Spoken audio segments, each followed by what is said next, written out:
For today's video mga angkol, tara samahan nyo akong kumain dito kasi birthday ni nanay, kaya intro, pasok!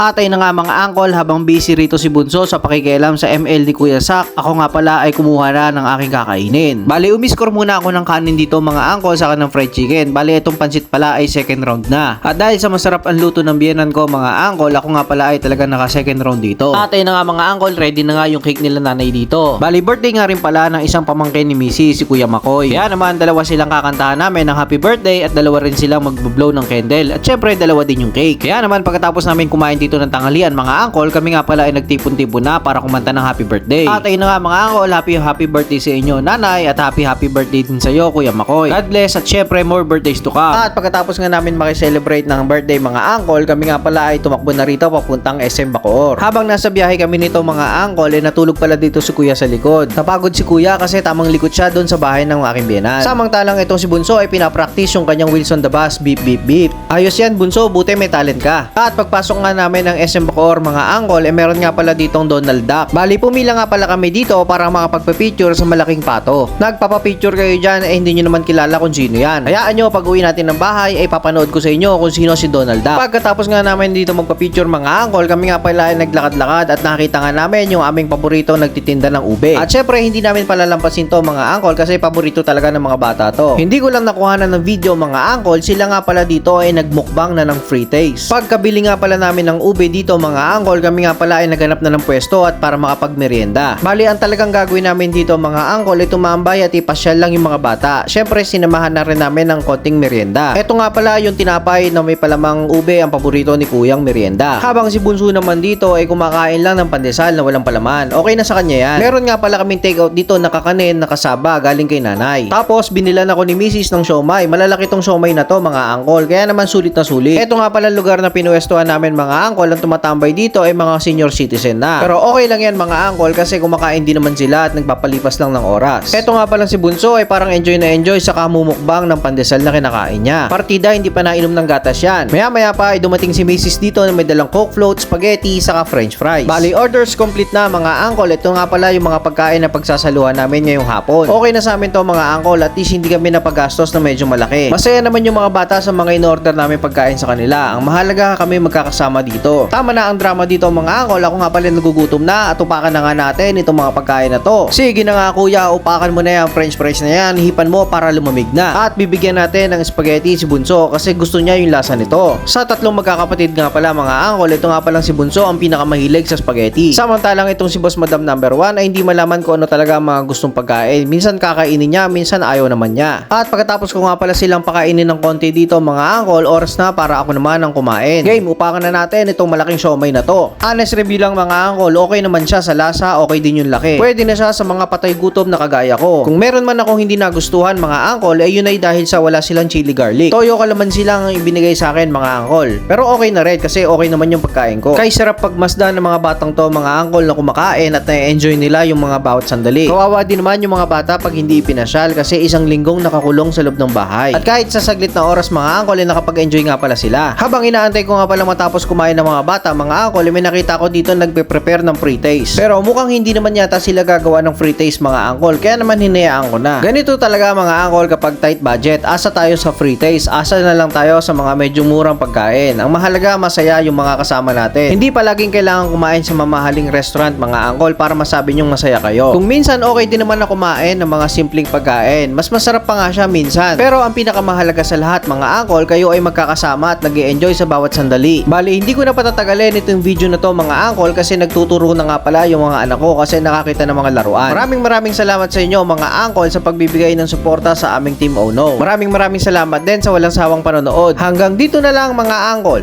See you sa next vlog. Ge!